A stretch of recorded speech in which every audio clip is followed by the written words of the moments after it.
recording. And this you don't have to approve. And hopefully I've pushed all the right buttons, which is not always the case. Ladies and gentlemen, we're back with Louis B. Food radio show, Brain Food from the Heartland. You've heard me talking about this wonderful book, Food You Love That Loves You Back. I love the title. I've got Rorie Weisberg on, the author, as my guest. Rorie, good morning to you. Good morning. Thank you for having me. I've enjoyed our conversation off air very much. And you're very, I love your energy. I'll say it like an old hippie. I love your energy, man. Oh, lady. Sorry. Yeah, I love your energy. I love your energy. You, same. I asked if you would, I love the dear reader in the front of the book, Food You Love That Loves You Back. Will you read it? Absolutely. Thank you. Sure. Dear reader, years ago when I set out to make some big changes in my own life, the one thing I wish someone could have given me was this book. Now that I've learned the ropes the hard way, I want to be that someone for you. Full and free so perfectly defines my experience. With God's help, I've reached a place where I feel full, balanced, energetic, and satisfied with the foods I'm eating, and free of the ingredients that don't support my health and the mindsets and symptoms that dragged me down. I knew the only way to make this lifestyle work for me was by making it work for my family too. They motivated me to make the food that wasn't just healthy, but familiar, plentiful, and delicious as well. Food we all love, transformed to love us back. I'm so excited to share all of this with you and yours. Here's to food that's full, free, and fabulous. Love, Rorie. And again, that's great because that's your website also. Yeah, Full and Free is my business name. It's my tag on Instagram. It's the name of my food line. When I first started this journey and I knew I wanted to share, I needed a name. And I was like, well, your name, Rorie, is a pretty unique name. I said, yeah, but it doesn't represent what I'm trying to share. And Full and Free just sounded so, because that's what it was. I felt so full and I was physically full, but I was free, just like I said, of the ingredients and the mindsets that weighed me down. I love that. And again, I've got to do it. I shouldn't call it a disclaimer, but I love the book. And for listeners that get tired or what my promoting a vegan or talking about veganism, this is not a vegan cookbook. But there's a lot of vegan recipes in it, and so many that are very easy to veganize. Yeah. So I've got to say that. And again, it's Full and Free. It's full and the letter N free.com. Yes. I've got it linked up at louisfreeshow.com, etc. So talk a little bit about the journey, the digestive issue, if you don't mind. Sure. I'd love to. So this all really began because I've always had digestive discomfort. Like I was always one of those, like, that's like kind of my weak link, but nothing that really pushed me to make any real changes. I just like noticed certain things didn't work so well for me. But it wasn't anything extreme, thank God. But about 13 years ago, after I had my fourth child, I developed an autoimmune condition called postpartum thyroiditis.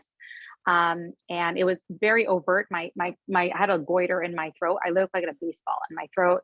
I was like literally shaking. I couldn't sleep. Something was super off.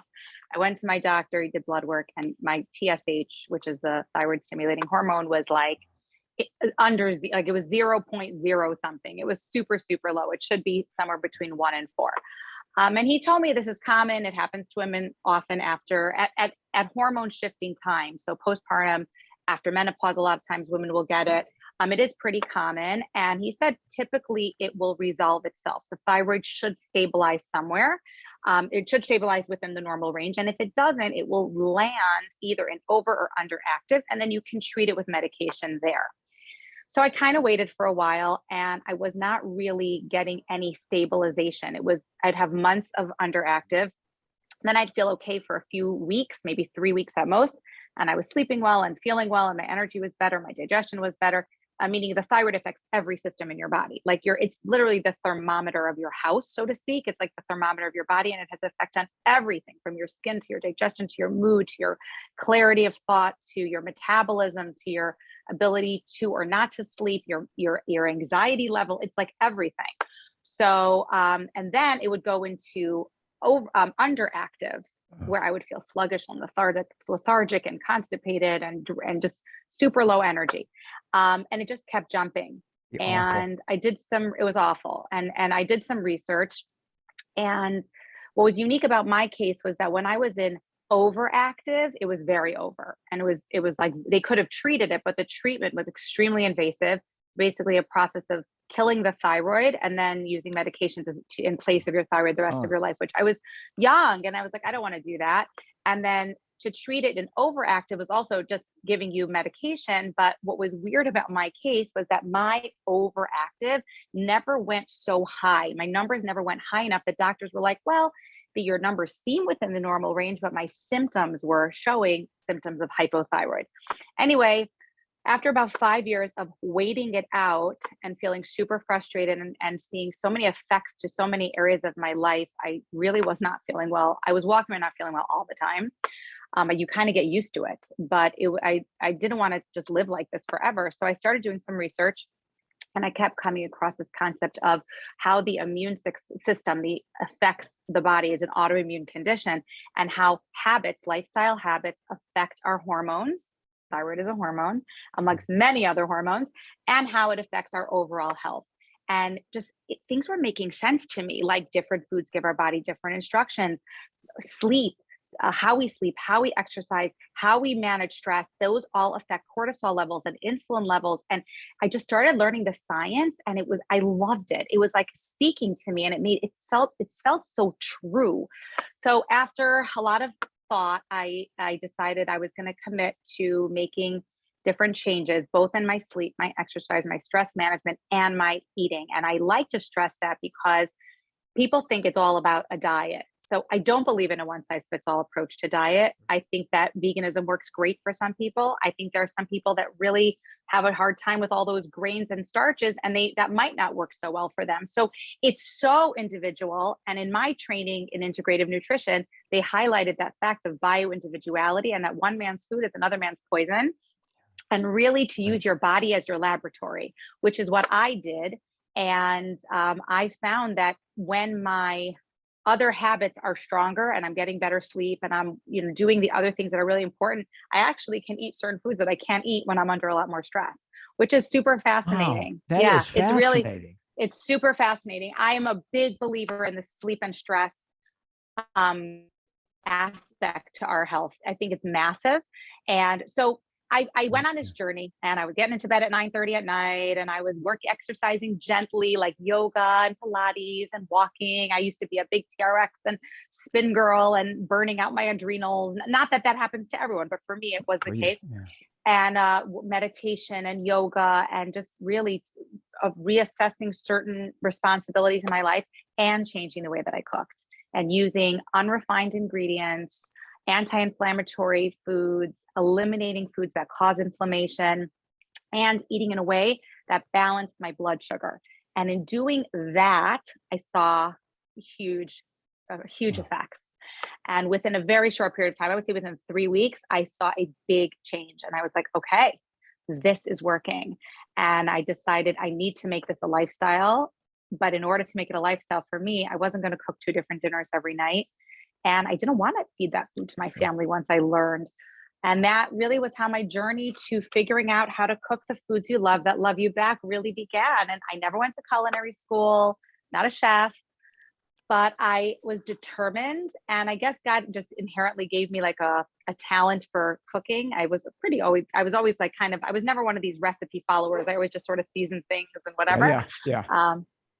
Yeah. And so began, and my family has just been my greatest, cheerleaders and critics, and really gave me fantastic feedback. And the recipes got better and better. And I just wanted to share my experience with others, especially in the Orthodox community, the Jewish Orthodox community. There's nothing out there like this. And our lifestyle is so heavy, and the food is so not necessarily ideal for health. That's and a nice way to say it. Yeah. Yeah. And I really wanted to share that with my community and my friends and my family, and just give them the option, And what I love, Rorie Weisberg, about that is that you explored it. You didn't want to rush into medications or surgery. And Yeah. too often, I think that happens. And I understand that people want like immediate relief and help because you suffered terribly.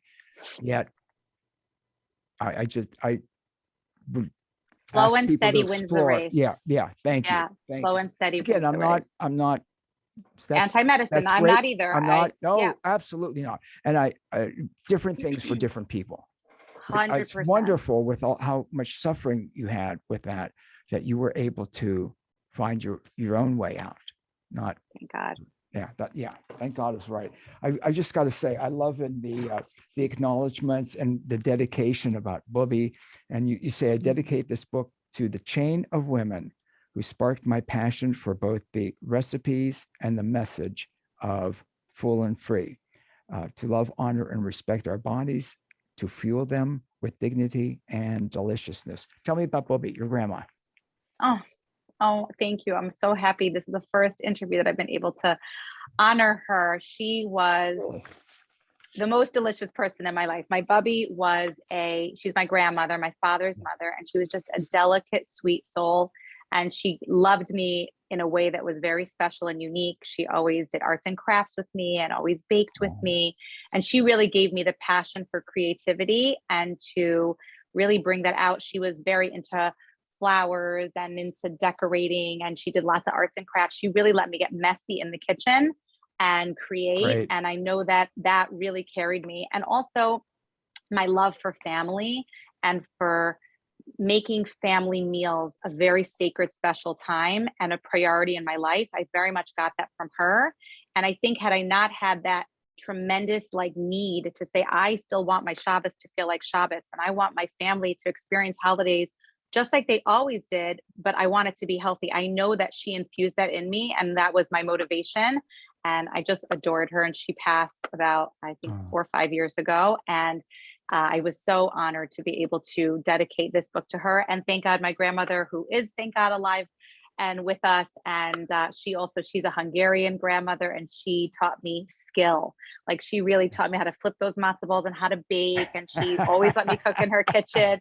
Yeah. So thank God I was blessed with wonderful role models. My mom is a great cook and always has the most abundant of food. And she actually has a cookbook collection. So this was like a big celebration for us that I could have.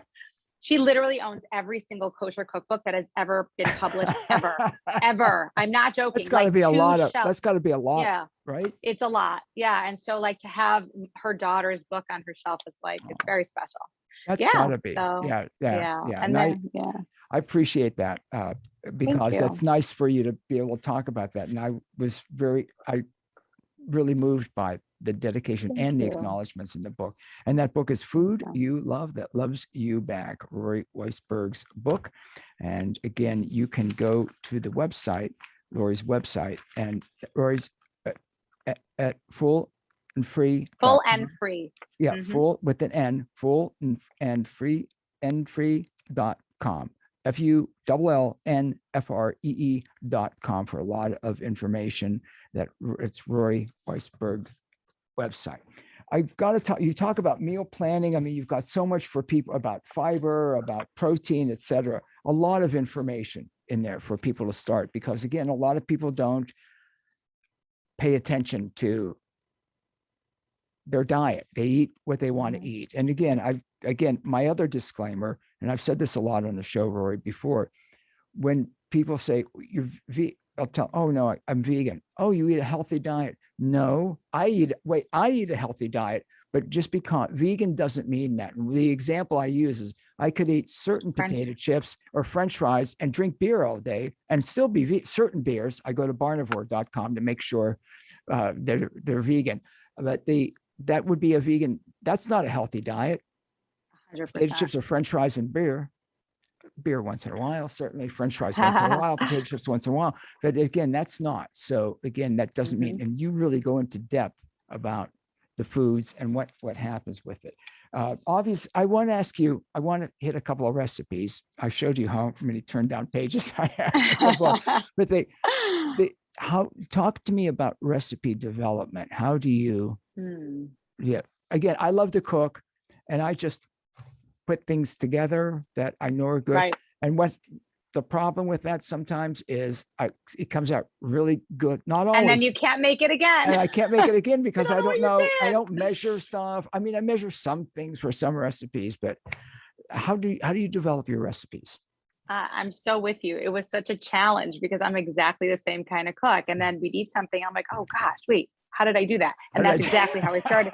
That's exactly how I started learning to recipe develop, because I was like, oh wait, this is like, I don't want to keep like just, hitting, just shooting arrows out in all different directions. Like once I figured out how to do something, so I literally would use a notebook. And oh gosh, sorry. And I'd keep it. Can you hear me? Yeah. I have a notebook that I would keep in my kitchen, and I would jot things down. And like just in terms of the ingredients. And then as time went on, I actually own two phones. I have a personal phone and a business phone, because with Instagram, and I wanted to set boundaries. That was like an important part of my stress management. So once I got a second phone, I actually would record myself saying what I was doing. Oh, So wow, I'm that's hearing, great. I'm putting this on, and I would just and then sometimes I would taste. I would say, I added an extra quarter teaspoon of salt, or I added, whatever. And then I would literally speak out every step that I would do.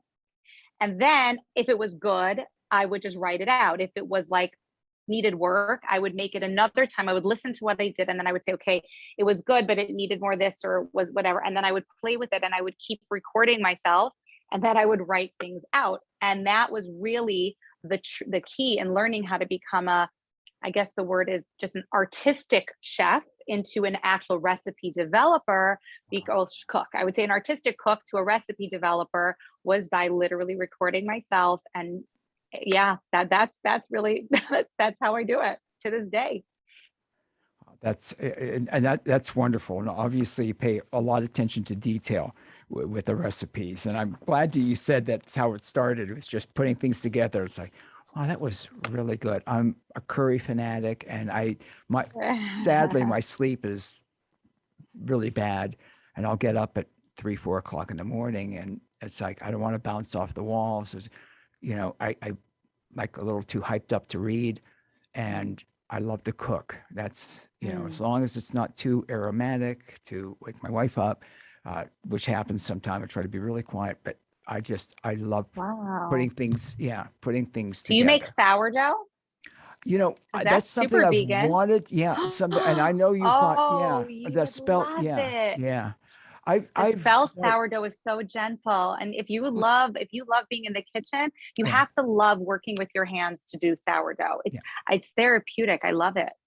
Well, I used to, I'm working with your hands. When I used to do the vegan ribs before you could find the gluten. Now the gluten products are out there for those who can eat gluten. You used to have to make a dough ball. I remember this from years ago, just with whole wheat flour, and knead it in cold water, or water with very cold with ice in it, and knead it and knead it and knead. You had to get all the starch out, and it was a process. So I like that, but I'm not the baker in the family. Okay. But I love sourdough. I know it's more scientific baking, and you have to pay attention to detail. True. Yeah, Definitely so true. that's Definitely not easy. true. That's not easy for me, Rorie. But talk about spelt. You know what? I know I'm jumping all around, but talk about some of your products, if you will. Sure. So I actually developed a line of products that was never anything I thought I would do. Definitely, I didn't think I would be doing any of this, to be honest. But once I got into the recipe developing, I realized that there were certain products in the kosher market, especially, that were really missing. And primarily when it came to breads, because in Jewish tradition, bread plays a very big focus in our lives. On Shabbos and holidays, we break bread. That's how we start our meals. We make blessings over bread. It's a very crucial part of our tradition and our religion. And I needed to find a way to be able to partake in that. When I first started, I was completely off grains. Now I do eat many gluten-free grains, but there was about a period of close to a year where I really wasn't eating any grain. And that meant there was no bread. And I really felt the void of not participating in those traditions. And so I decided I needed to find a way to make bread. And there were gluten-free breads out on the market, but everything had lots of starches, everything had sugar, all these pre-made, either there was one mix, but it had sugar and lots and lots of like tapioca starch and potato starches and corn starches and things like that. And then the ones that were pre-made that they were sold in the freezer section all had sugar and those starches. And I was like, I need to find something. So a neighbor of mine whose husband had celiac gave me a recipe. I tried it. It was like, okay. And I decided to play with it. So probably 30, 40 batches later, I just kept every time, and I would research like what would make it rise better. And not even the recipe and the ratios definitely shifted, but the technique. And what I found was by sifting the flours and then blending them before adding the wet ingredients and then adding the wet ingredients in a certain order, I got a really good really good result. And we would all taste it, my family. And one of my sons at the time, he was on a gluten-free diet for a different health issue, which really helped him. He was like, Mom, these are so good. Like my friends would eat these. And I started That's high sharing. praise. High praise, right? Yeah, literally 14-year-old boy, like you got to be kidding. So anyway, I started sharing the recipe with some people and they were like, you're out of your mind. Like there's no way I'm sifting and blending and like, no way. So one of my dear friends, her husband had celiac and she said, could you prepare it for me in a blend, like in a mix, just in a bag, and I'll make the recipe once you blend and sift and do all that stuff with your flours. And I said, sure. And she told someone and someone told someone. And within a couple months, I was making 75 to 100 bags on my dining room table. My kids were my little gloved helpers. And we were literally making this mix. And it was being sold to people who had celiac and Crohn's and colitis, and they were able to eat it. And I was like, this is amazing. But I was like, I want to keep helping these people, but I can't do this anymore. It was too stressful for me. And all throughout my business, this has been like the litmus. It's like, I do. And I'm like, wait, why am I sabotaging my own health to help other people? Like, obviously I want to help other people and I'm committed, but it's always that balancing act, but that's another conversation. But anyway, so that's how it started.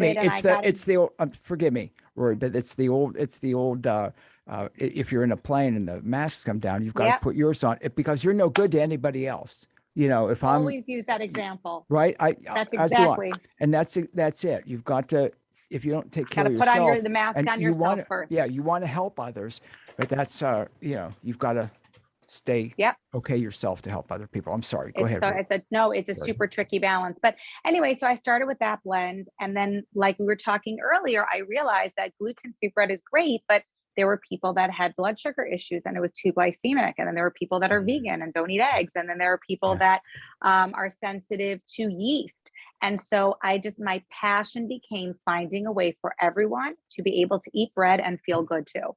And that's how my line of products began. It was really just my tremendous desire but I believe that everyone, because it's such a big part of our tradition and our lives as Jewish people and Orthodox people, that like it wasn't just like, like it's great to have brownies and it's nice to be able to have, ice cream that's healthy and all that. Those are things that we enjoy and they're not necessities. But in my world, eating bread really was a necessity and I wanted everyone to have that option. So that's really where my product line began and has grown to. And I have 4 bread mixes. And within each mix, there's at least 2 ways to make it for different dietary needs. Like I said, vegan, yeast-free, sourdough, there's a low carb, there's a gluten-free low carb, there's a grain and gluten-free, and there's spelt. So again, I don't believe in one size fits all. I believe that each of us have to find what works for us. And I've just been on a mission to help each individual find a bread that likes their body better. That's right. And I love the egg-free spelt dough mix. And again, your recipe for artisan spelt sourdough. By the way, obviously that one, the spelt, is very, very, very popular because when I go to your website, fullandfree.com, it's temporarily out of stock. When do you anticipate? Yeah. I'm sorry, this is so it's really I'm asking more personally than No, it's really, with this whole food chain problem that we're seeing, it's affecting my brand as well. We've actually, some of the companies that we relied on to get our flours, and I'm very particular where I get my flour because I only use flours that have no glyphosate, which is Roundup, which is a really unhealthy pesticide that's in most of the flour today. especially a flour that's grown in our country. So I try to get flours from outside of the country that don't use glyphosate. And it's unfortunately, some of the sources have been difficult to get enough supply or any supply right now. So that's why we're low in stock on certain items. But we are very aggressively working on it so that we can make sure that the demand of supply can meet the demand. I'm glad to hear that, because I've done a lot of shows about glyphosate, about Roundup, and I am, if you don't mind if I say, firstly, a couple of days ago, the Supreme Court rejects Bayer's bid to stop Roundup lawsuits. How dare they? When we know, I'm just, and obviously this is Louis saying it, not Rorie, but that product is still on the market. And again, Only in not our country. solely for people that are, again, I don't want it in the environment at all, but people, again, I can go in and buy gallons of it if I want. And I would, I wouldn't, but it's just that anybody can go in and buy as much as they want, spray it anywhere. And we know the negative impact on health. We know about the cancers. We know about that. If you don't mind, the first time I learned about just how bad glyphosate is, there was a MIT scientist, Dr. Stephanie Seneff, who did a lot of research. She was at MIT when they developed the Siri and the Alexa, that type of voice recognition. She was working on that, and she explored glyphosate, and just so many examples. I'm just horrified. And the fact that it's still, I'm sorry, I'm going on the soapbox, but No. How can we allow a product like that to be, and so much in our environment, even if you don't use it, there it is. I don't understand how it could be legal to manufacture and distribute. Well, there's so many things in our country that are legal, that are banned in other countries. Certain dyes that we use. Even, I mean, I talk about this all the time because I'm always talking about sleep. Melatonin is not an over-the-counter supplement in any country besides ours. It is, it's throwing off people's hormones. We give it to children, and your doctor, pediatrician, it's fine, it'll help them sleep, and then they become dependent on it and have sleep problems the rest of their life. Like, it's very unfortunate, and it's very, at least in my community, like, you try to explain this to people, like, they just don't. People are so uneducated, and then I know my dad's always asking me, like, I don't get it. We didn't have trouble. Who was gluten-free 50 years ago? Who had trouble with bread 50 years ago? Bread was the staple of life. I said, right, but the bread of today is not the bread of 50 years ago. It's just not, because of the chemicals that are in so many of the flours. So definitely my products, I'm extremely careful in terms of purity and quality, and non-GMO. Where I source things. They're all non-GMO. Many of them are organic, and I'm very careful, which is why when a product goes out of stock, I'd rather it go out of stock than give than compromise on my standards. 100%. I will not. I love that, because I won't do it. We both know there are a lot of people that will want to just keep that product out there, and I hate to say lower their standards, but they don't. The ethics aren't there. They want the sale, and I love that about you, and I love that it's non-GMO. And I appreciate about Roundup. And again, I was glad that the Supreme Court rejected their bid, by the way. Lots of wonderful foods, lots of wonderful breads. I'm big on fermented foods. I've learned so much about the microbiome with authors that I've had on, writers over the past years. I love this, and it's so easy. Do you mind talking about the fermented vegetables? Oh, sure. Yeah, no, fermented foods are great. They feed the good flora in our gut. The way that I explain this to kids, and I think adults relate to it really well too, because it's super simplified, is I think about it as like politics, in the sense of, like, you have two parties, right? Democrats and Republicans, whoever gets the most wins, right? So we have good bacteria and bad bacteria in our gut. And whoever has more votes, so to speak, whoever pollinizes, whoever takes over, they really control the environment, the government of your entire body, because your microbiome technically is in your stomach, but it has an effect on every part of our body, from the way our brains work. So many of the kids with ADHD and adults with ADHD today, so much is connected to our microbiome, our skin issues, eczema, psoriasis, all these kind of things. There's a huge link to the microbiome, who's in control, so to speak, the good guys or the bad guys. So sugar and refined flours feed the bad bacteria, and probiotics actually feed the good bacteria. So by having a diet that is lower in simple starches, you're basically going to starve out those bad bacteria. And by incorporating more foods that are high in probiotics, like the fermented vegetables, like my fermented honey, those food, even certain dairy cheeses can be fermented. There's something called kefir, which is a super, super healthy type of probiotic. I actually make it in my house. I got kefir grains. Wow. And I make it with goat milk, and that is very strong probiotic. And then you want to feed those probiotics in your gut. You want to feed them with prebiotics, which are fibrous foods, a lot of vegetables, and those are the foods that we. So by eating, again, different foods give our body different instructions. So yes, from a metabolic perspective, the proteins, fats, fiber, and all that I talk about in the book. But when we feed our gut microbiome the right foods and kind of starve out the fuel source for the bad guys, we get a much healthier gut, which is a huge effect on our bodies. And the simplicity of doing, and again, you've got a great recipe for sour garlic dill vegetables, which sounds good.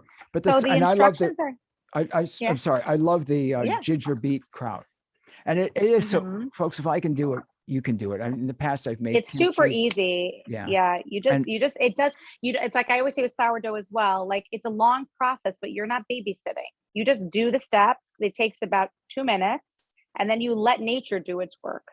You know, there's another really great product in here. It's actually in the breakfast section. It's a ginger fermented honey that I drink it as a tea. I think it's on the last page of the breakfast section.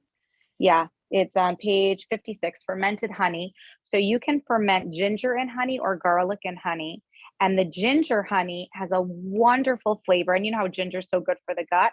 So when you ferment the ginger in the honey, you get all the antiviral properties and the digestive properties of the ginger, but also, first of all, you're lowering the glycemic impact of the honey because it's fermented, and you get so many of the polyphenols and all of the good things in the honey. So it's a really potent medicinal tonic, so to speak, but it's also delicious in cooking, as is the garlic one. I mean, you can put on vegetables. It's great on fish or chicken or meat. But if you're not eating that, even just put it in a vegetable stir fry.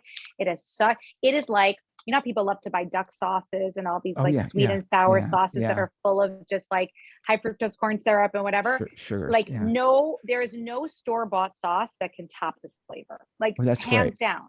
That's wonderful. And it's so easy to make. You literally just mix your ginger or your garlic with honey, and you let it sit in a mason jar, and you shake it once a day for 2 weeks, and that's it.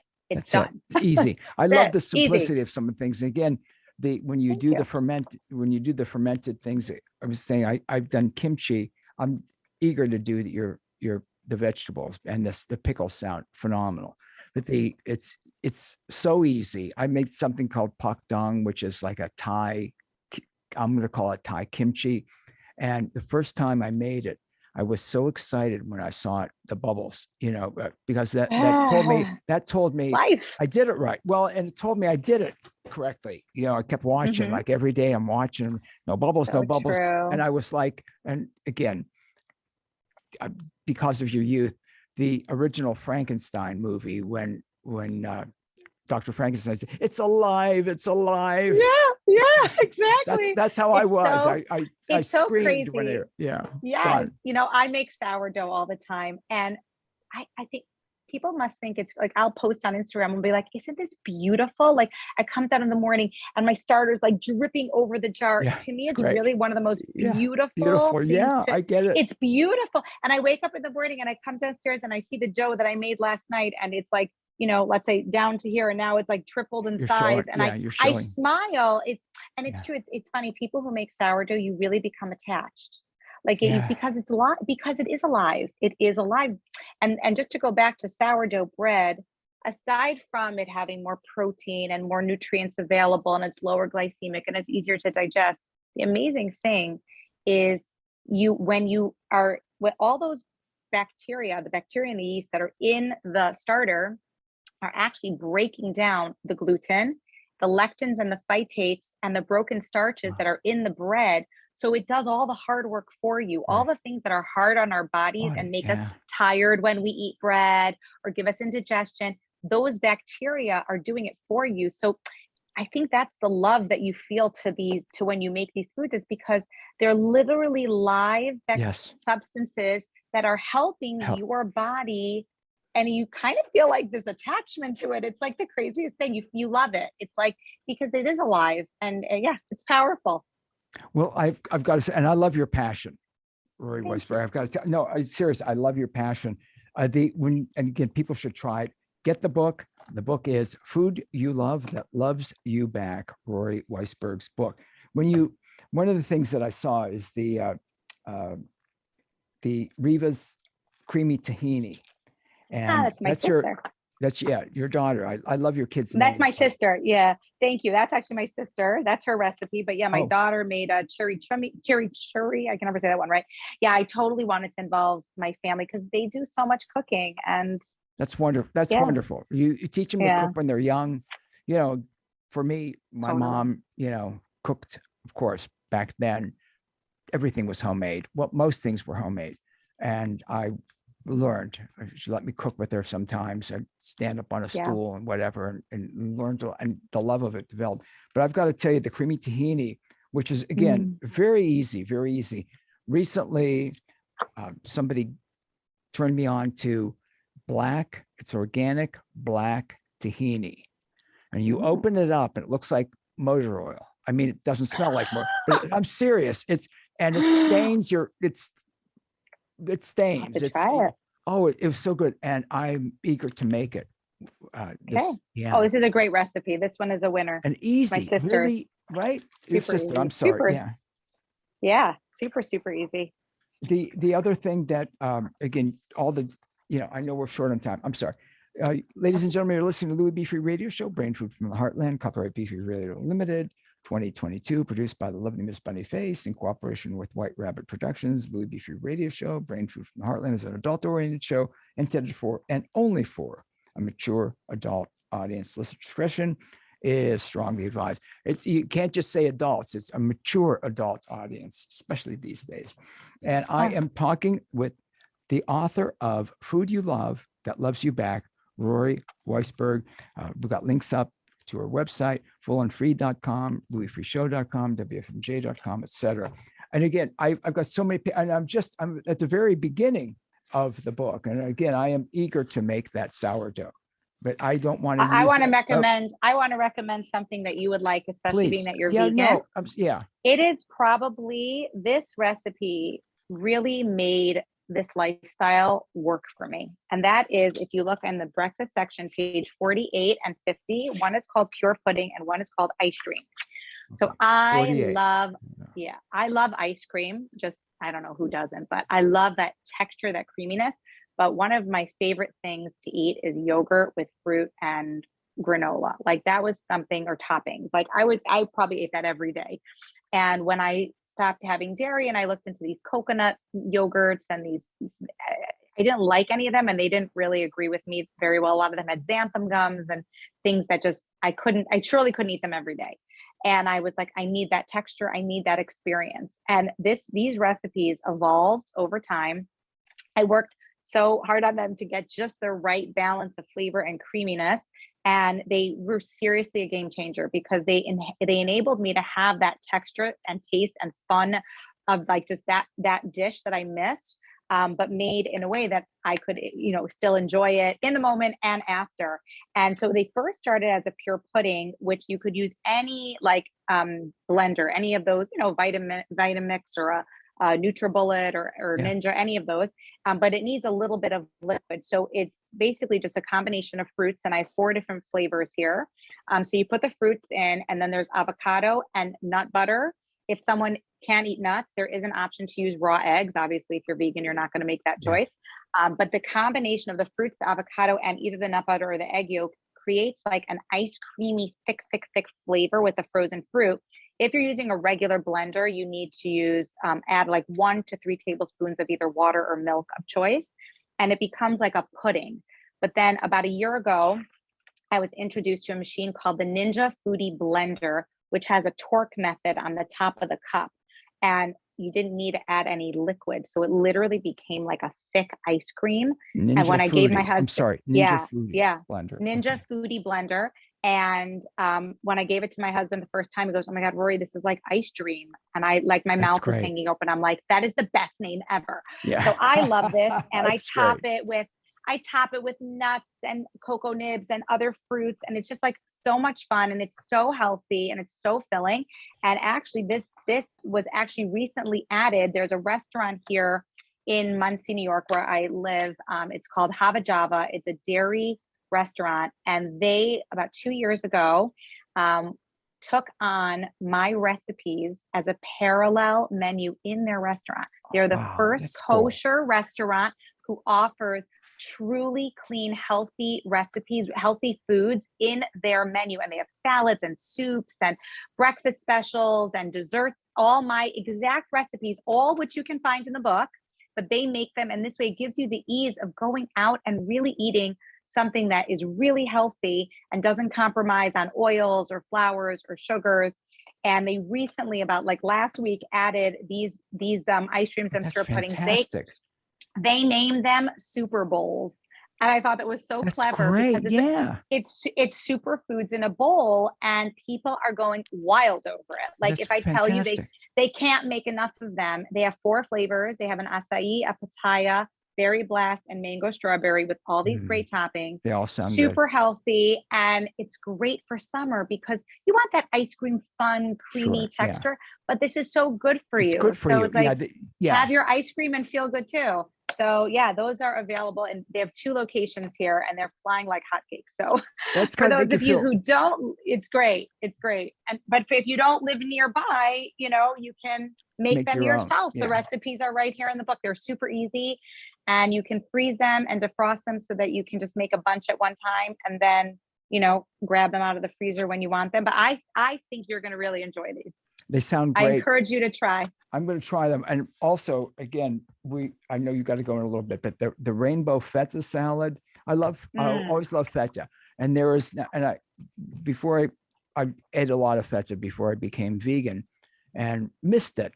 You know, it's okay over the years. Now there are, if you don't mind if I say, Violife makes a vegan feta that if I saw it out, you know, I would not eat it because I wouldn't know unless You would think it's feta cheese. Oh, and when I tasted it, I couldn't believe it. So you can, you know, if you're vegan or non-dairy, you can use that. So, and again, I love the ability to be able to veganize so many of your recipes, and Well, they're in so a lot of straightforward. Go ahead. in a lot of the recipes in the dairy section, I actually, in almost all of them, I give a non-dairy option. Like in the spinach, the spinach stuffed feta ziti, I just, you know, remove the feta, and it's so delicious as just on its own. Or even I have fritters, 3 types of fritters: zucchini, butternut, and cauliflower. And I use nutritional yeast to get that cheesy flavor. I love nutritional. Nutritional yeast. I love nutritional yeast. My Caesar. Oh, you would love my Caesar salad. Yeah, Oh, yes. Non-dairy Caesar salad with nutritional yeast and a sourdough crouton. Oh, now I'm getting hungry.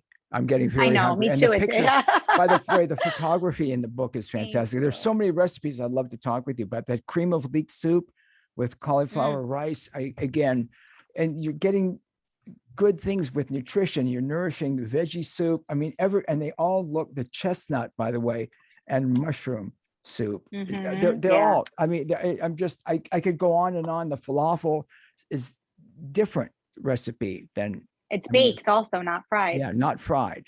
And you know, the deep fried is not ideal for anybody, right?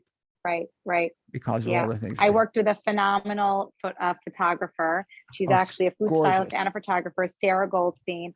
And we actually did the majority of the book virtually because, like I said, I'm very into protecting my stress. And she lives in New Jersey and I live here. And people told me, when you do a cookbook, you basically have to move into her house for like a month and stand on your feet all day cooking, and she's shooting, and it's like a killer.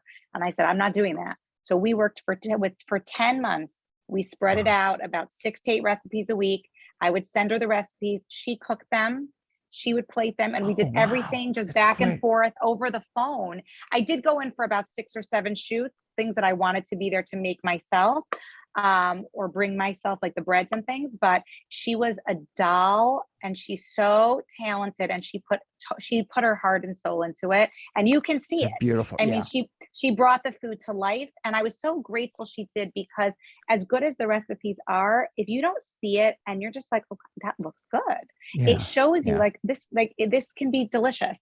I hate to say, you know, for some, the recipe may not sound good. You know, the ingredients might, when you put it together and you see it, you know, that eye appeal. That's why the is pictures were so they're important to me to get fantastic. that right. Thank Fantastic. you. And Thank the ratatouille, I've just got to mention, my mom used to make it. you. And so I haven't had it for, I don't know, 25 years, maybe longer. And I love the recipe. I mean, they're again, I keep saying this, they're all so good. And I found the celery root rice. I love celery root, and I love how it Amazing. You'll looks. love this. I love how it looks, you know, because I've seen people in Bumpy. stores like, yeah, well, it just almost looks like I always say it looks like a brain. Yeah. Oh, you said that. I didn't want to offend. That's what It does. And yeah. Yeah. Yeah, it does. And I love it. I love it. You know, I'll grate it in a salad, you know, if I'm into it. But Oh, this you'll like this. celery It's like root, breadcrumbs. yeah. You know what you can make that's really good? I show it there in the peeking in the corner. I'll do string beans or broccolini, and either steam them or roast them or saute them, and then I sprinkle the celery root crumbs on top, and it's almost like a breadcrumb, and it's very filling, the Yeah, celery and root. good for you. And good for you. The other one more minute, if you don't mind. The cauliflower Sure. farfel. Farfel. Again, Yeah. when I saw that, and what really, one of the other things that really impacted me is it made me think. Of course, I think of my mom, who was deceased for decades, but this really took me back, and I see farfel. I hadn't thought of farfel since she was cooking before illness. You know, Right. just I haven't thought about it in decades and decades. And then Well, when that's I what saw my that, try to. Yeah. it's very touched my heart Aw. because it brought up a lot of memories, a lot of good memories. Yeah, no, it brings you back to tradition. And that's what this book is about. Like, there's so many creative, like the ice cream, like more new age recipes, but the heart of the book is transforming traditional favorites. Farfel is such a Jewish traditional, Yes, food, yeah. Shabbos potato kugel, latkes Yeah. for Hanukkah. Non-vegan, but chicken paprikash. I mean, that's like a grandmother's staple, or my mom's chicken soup. Like I mean, Yeah. do you know how many Oh, people yeah. put bouillon cubes in chicken soup? Like, you don't need to, and so just teaching people how to make those traditional favorites that they really rely on, and they feel like, well, I can't make those healthy. Yes, you can. And So. which is great. And I just quick story. I had an aunt that died 99 years old a few years ago, and really got close with her when my mom was ill and my mom died. Sounds terrible. Wasn't a big fan. She was very acerbic. It was tough. And every Pesach, every Passover, she would bring gefilte fish over to me. And I'd say, and I like, she said, "Oh, you're still on that kick." And at that point, I had probably been vegetarian for 20 years. Every year, we always knew she'd come over and offer me some and say, "You're still on that kick, eh?" I got it the first few years. A little bit, again, your website? Full and free. Fullandfree.com. FULLNFREE. And social media is at Full and Free. Yes, at Full and Free. And I share lots of health tips. My Instagram page, I'm just focused on, I call them the five to thrive: get in shape, sleep, hydration, attunement, physical activity, and eating respectfully and responsibly for your individual body. Not one size fits all. And just giving lots of health tips and just sharing my journey and my process. And I'm always so happy to have, more people join that community. And on my website, I sell my products, and there's videos of how to use all of them, and recipes and resources.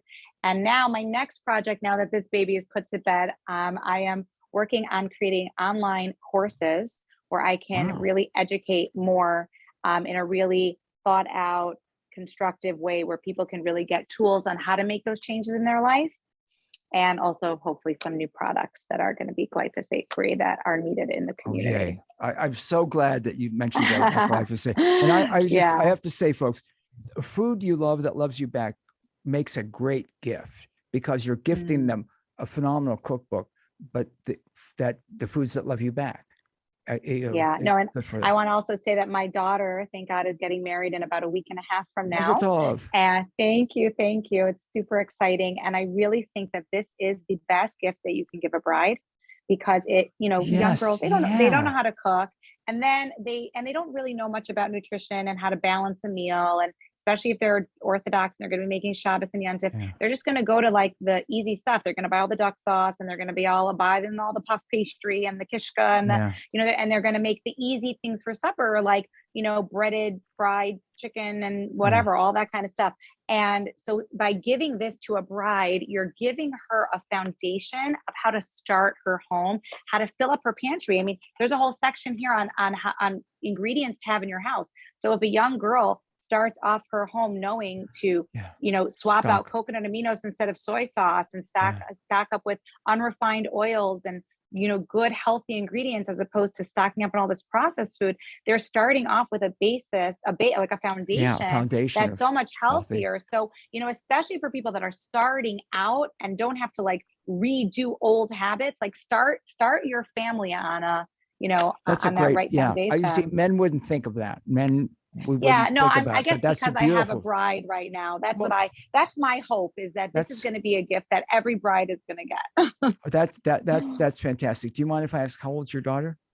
She's 20 years old. See, when you said you have a daughter getting married, and I've got to say, and again, in all honesty, you don't look like you could have a 20-year-old. I hope you don't mind that I said that. No, so again, we've got the links up. Food You Love That Loves You Back, Rorie Weisberg's book. It's absolutely fantastic. And I'm glad you said that about to the bride, because I was thinking gift it to yourself. It's a great gift to 100%. Yeah. And for those of us who have learned, I didn't, like I always say to people, I didn't grow up cooking like this. Like I had to revamp, and it was super hard. And I didn't have this book to guide me, but I did it, and it is doable, and slow and steady, take on one small change at a time. But we can change. Just because you've been used to doing things one way, we can get out of our comfort zone. And it feels good. It feels good. And we need to. We all need to in some way. You'll feel better. Again, I love the book. Yeah. Can you stay with me for 1 minute? Okay. Absolutely. I'll be back with more on the Louis B. Free Radio Show, Brain Food from the Heartland,